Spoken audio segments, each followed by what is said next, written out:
श्रीलंका में एक बड़ा उलटफेर हुआ है। श्रीलंका के पूर्व राष्ट्रपति महिंदा राजपक्षे को घर खाली करना पड़ा है, इसलिए क्योंकि श्रीलंका में पूर्व राष्ट्रपतियों और उनकी पत्नियों को मिले विशेषाधिकार बिल पारित कर समाप्त कर दिए गए हैं। राजपक्षे की तरह दूसरे कई पूर्व उपराष्ट्रपति भी अपने सरकारी आवास खाली करने वाले हैं। अब इस पूरे मामले को समझिए। श्रीलंका के पूर्व राष्ट्रपति महिंदा राजपक्षे को बड़ा झटका लगा। उन्हें उनके कोलंबो स्थित विजयरामा मावथा पर बने अपने आधिकारिक आवास को खाली करना पड़ा। आवास खाली करने का पूर्व राष्ट्रपति का ये फैसला उस बिल के पारित होने के एक दिन बाद आया जिसमें पूर्व राष्ट्रपतियों के विशेषाधिकार और सरकारी खर्च पर मिलने वाली सुविधाओं को खत्म कर दिया गया। 10 सितंबर को पारित प्रेसिडेंट्स इंटाइटलमेंट्स रिपील बिल को भारी बहुमत से पास कर दिया गया। बिल पर 151 सांसदों ने पक्ष में और केवल एक ने विरोध में मतदान किया। ये विधेयक बिना किसी संशोधन के पारित हुआ।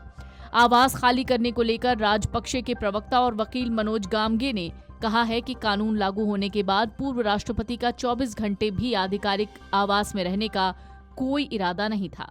राजपक्षे ने अपने आधिकारिक आवास से विदाई से पहले हाल के दिनों में कई नेताओं और विदेशी डिप्लोमेट से विजयरामा मावथा स्थित आवास पर मुलाकात की।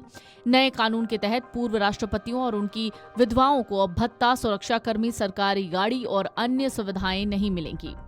राजपक्षे के अलावा पूर्व राष्ट्रपति चंद्रिका बंडारनायके, कुमारतुंगा और मैत्रीपाल सिरिसेना को भी अपने सरकारी आवास और बाकी सुविधाएं वापस करनी पड़ेंगी। अब तक श्रीलंका में लिया गया ये सबसे बड़ा फैसला है। श्रीलंका सरकार ने देश के पूर्व राष्ट्रपतियों को मिलने वाले सारे विशेषाधिकार खत्म कर दिए हैं। सुप्रीम कोर्ट ने इस फैसले पर मुहर लगाई थी। श्रीलंकाई संसद में पास इस बिल से अब पूर्व राष्ट्रपतियों को न तो रहने के लिए सरकारी घर मिलेगा, न ही गाड़ी और न ड्राइवर। इतना ही नहीं, उन्हें स्पेशल सिक्योरिटी कवर भी नहीं दिया जाएगा। आने जाने पर जो खर्च होता है वो भी बंद कर दिया जाएगा। भारी भरकम स्टाफ रखने की भी इजाजत नहीं होगी। अगर रखते हैं तो खुद पैसा खर्च करना होगा। इतना ही नहीं, उनकी पत्नी को भी यही सारी फैसिलिटीज मिली हुई थी। अब श्रीलंका की संसद ने राष्ट्रपति अधिकार विधेयक पास कर दिया जिससे पुराने कानून खत्म हो गए। इस फैसले को सुप्रीम कोर्ट में चुनौती दी गई थी, लेकिन अब सुप्रीम कोर्ट ने भी संसद के कानून पर मुहर लगा दी। श्रीलंका की सुप्रीम कोर्ट ने कहा यह कानून किसी भी तरह से संविधान की मूल भावना को उल्लंघन नहीं करता। इसके साथ ही कोर्ट ने उन सभी याचिकाओं को खारिज कर दिया जिसमें तर्क दिया गया था कि ये कानून पूर्व राष्ट्रपतियों के अधिकारों का हनन करता है, इसलिए इसे पास कराने के लिए संसद की 2/3 बहुमत जरूरी है। इतना ही नहीं, उससे पहले जनमत संग्रह किया जाना चाहिए। हालांकि सुप्रीम कोर्ट ने इस पर एक भी नहीं सुनी और संसद का फैसला ही बरकरार रखा। पूर्व राष्ट्रपति और उनकी पत्नियों को अब तक सरकारी घर मिलता था जो अब नहीं मिलेगा। पूर्व राष्ट्रपति और उनकी पत्नी को सरकारी गाड़ी और ड्राइवर मिलते थे जो अब नहीं मिलेगा। निजी सुरक्षा गार्ड और पुलिस स्क्वाड भी अब पूर्व राष्ट्रपतियों को नहीं मिलेंगे। घरेलू और प्रशासनिक कामों के लिए कर्मचारी दिए जाते थे वो भी अब नहीं मिलेंगे। सरकारी वेतन पर निजी सचिव की नियुक्ति होती थी, अब खुद से पैसा खर्च करना होगा। कार्यालय का काम देखने के लिए अलग कर्मचारी सरकार देती थी, अब वो भी नहीं मिलेगा।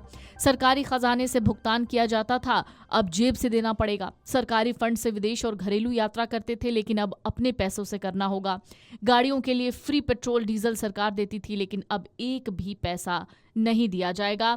मुफ्त सरकारी अस्पताल इलाज की सुविधा मिलती थी, वो भी नहीं मिलेगी। एयरपोर्ट और सार्वजनिक जगहों पर वीआईपी ट्रीटमेंट होता था, उसमें भी कटौती की गई है। स्टेट फंक्शन में सम्मानजनक सीटिंग और सम्मान भी नहीं मिलेगा। जीवन भर ये सुविधाएं बिना किसी समय सीमा के मिलती थी जो अब खत्म कर दी गई हैं। Video desk amarujala.com। अगर आप ये वीडियो YouTube पर देख रहे हैं तो हमारे चैनल को सब्सक्राइब कर बेल आइकन दबाएं और Facebook पर देख रहे हैं तो हमारे पेज को लाइक करें।